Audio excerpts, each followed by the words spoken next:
বছরে এক যুগ হয়? কয় বছরে?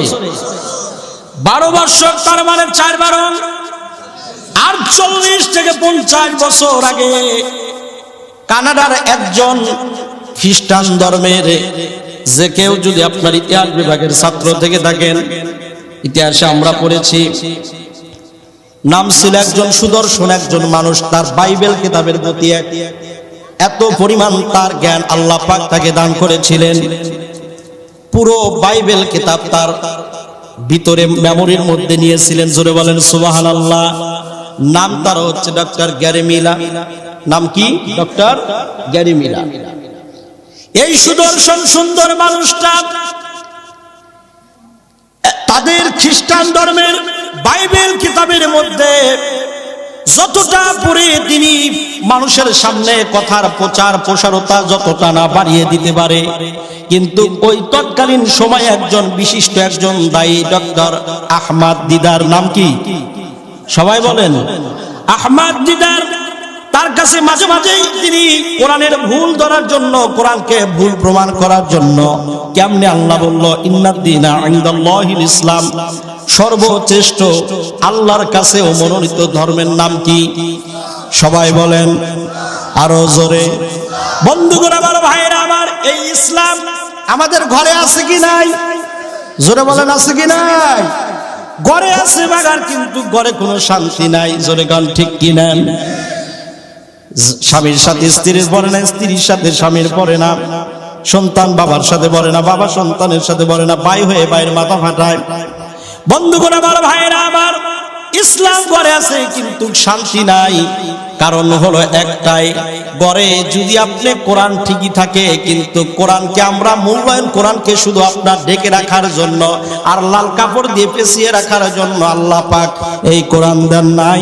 এই কোরআন খোলেন, কোরআনুল কারীম পড়েন, আপনার মগজ ধোলাই হয়ে যাবে, আপনার অজান্তে আপনার কপালটা আল্লাহর কুদরতি পায়ে পড়ে যাবে। হুজুরদের ডেকে ওয়াজ করার কোনো প্রয়োজন নাই। নামাজ পড়েন, নামাজ পড়েন, নামাজ পড়েন। এই যে এতগুলো মানুষ আছেন, ফজরে কয়জন থাকবেন আল্লাহ পাকই ভালো জানে। বন্ধুগণ আমার, ভাইরা আমার, সারা রাত বয়ান শুনলাম, মজা লাগলো, ভালো লাগলো। বলেন তো, সারা রাত বয়ানের মধ্য দিয়ে, সারা রাত নফলের মধ্য দিয়ে যদি কোনো মানুষ যদি 2টা শুধু রাকাত ছেড়ে দেয়, বলেন ওই 2 রাকাত ফরজের সমতুল্য সারা রাত নফল ইবাদতের সমান দিকে ওইটা ঘাটতি পূরণ করা যাবে? জোরে বলেন করা যাবে? বন্ধুগণ আমার, ভাইরা আমার, এই জন্য যতই আমরা বয়ান করি, যতই নামাজের কথা বলি, কাজ হবে না। কারণ আল্লাহর হাবিব বলেন তলাবুল ইলমি ফারিদাতুন আলা কুল্লি মুসলিম, দ্বীনে ইলম শিক্ষা করা, দ্বীন গ্রহণ করা, দ্বীনটাকে বোঝা, এটা আমি হুজুরের জন্য, ইমামের জন্য, মুয়াজ্জিনের জন্য, মুহতামিমের জন্য, বড় হুজুরের জন্য, বাইতুল মুকাররম ইমাম সাহেবের জন্য, মক্কাতুল মুকাররমা মসজিদের ইমাম সাহেবের জন্য যতটুকু আল্লাহ পাক ফরজ করেছেন, ততটুকু একজন সাধারণ মানুষকেও বোঝার জন্য আল্লাহ ততটুকুই আল্লাহ গুরুত্ব, দায়িত্ব আল্লাহ পাক মানুষকে, আল্লাহ তাআলা এই কোরআনের গুরুত্ব আল্লাহ তাদেরকে বোঝার মতো আল্লাহ তাগিদ দিয়েছেন। সুতরাং এইগুলো বলে কোনো কাজ হবে না, এইগুলো বলে কোনো আমরা কোনো পার পাবো না। কোরআন পড়তে হবে, কোরআনকে জানতে হবে। রাস্তাঘাটে চলাফেরা করি, কত পাগলে কত কি না বিক্রি করে। কোনো মানুষকে আজও পর্যন্ত দেখেছেন কোরআনের পাতায় কেউ কোনো ঝালমুড়ি কোনো খাবার বিক্রি করে দেখছেন নি?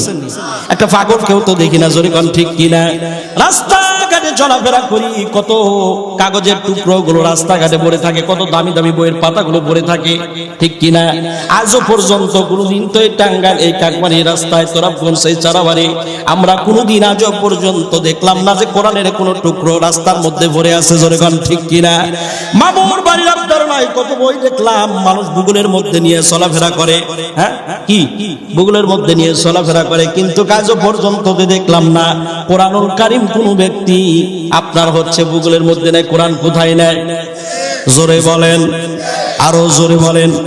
কোন বই যদি মানুষের হাত থেকে পড়ে যায়, হোক না সেটা বিশ্বকবি, হোক না সেটা জাতীয় কবি, কোন মানুষের বই যদি লেখা যদি বই যদি পড়ে যায়, ধুলাবালি লাগে, ওইটা 2-4টা হাতের থাপুর লাগায়, হাতের আপনার হচ্ছে ঝাঁকি লাগায়, কিন্তু কোন মানুষকে দেখলাম না কোরআন যদি পড়ে। একটা পাগলের কাছ থেকেও যদি কোরআন পড়ে, তারপরে দেখি বুজুক আর নামাজুক একটা সুমা খায়। জোরে কোন ঠিক কিনা?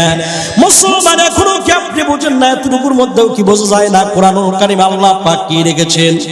শুধু নামাজ পড়েন আর মসজিদে গিয়ে আপনি পড়েন ইহদিনাস সিরাতাল মুস্তাকিম, খায় না পড়ে না কি? একটু তো দেখার কোনো প্রয়োজন আছে?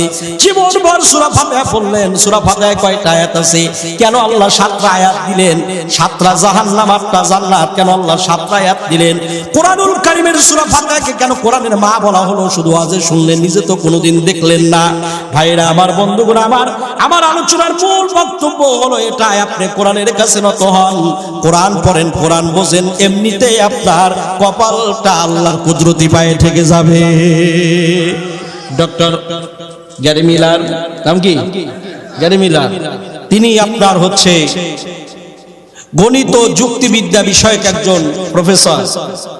সেই সময়ে তিনি আপনার মাঝে মাঝে কোরআন নিয়ে ডিবেট করতেন, কিন্তু যতবারই কোরআন তার সামনে আসে ততবারই মাথাটা তার ঝুঁকে পড়ে। সুবহানাল্লাহ। তর্ক বিতর্কের মধ্যে যতই আসে, যখনই কোরআনের যখন আপনার কথাগুলো যখন বলে, তিনি তার জীবদ্দশায় এত পড়াশোনা তিনি করেছেন, কিন্তু তিনি কোরআনের একটি আয়াতের মধ্যে এত মজা, এত সুন্দর সাবলীল ভাষা তিনি আর কোনো বইয়ের মধ্যে তিনি পান না। এটা তিনি নিজে নিজে উপলব্ধি করতে লাগলেন। জোরে বলেন সুবহানাল্লাহ। তিনি চিন্তা করলেন, যদি কোরআনের ভুল ধরতে হয়, ইসলামকে যদি একটু থামিয়ে দেওয়া যায়, ইসলামকে যদি গোপনে রেখে আমাদের এই খ্রিস্টান ধর্মটাকে, বাইবেলকে যদি সবার সামনে উপস্থাপন করা যেতে পারে, আমার একটা নাম হয়ে থাকবে, আমাদের ধর্মের একটা নাম হয়ে থাকবে। তিনি এই জন্য চিন্তা করলেন, কোরআনের ভুল ধরতে হলে আগে কোরআন পড়তে হবে। কি পড়তে হবে? জোরে বলেন।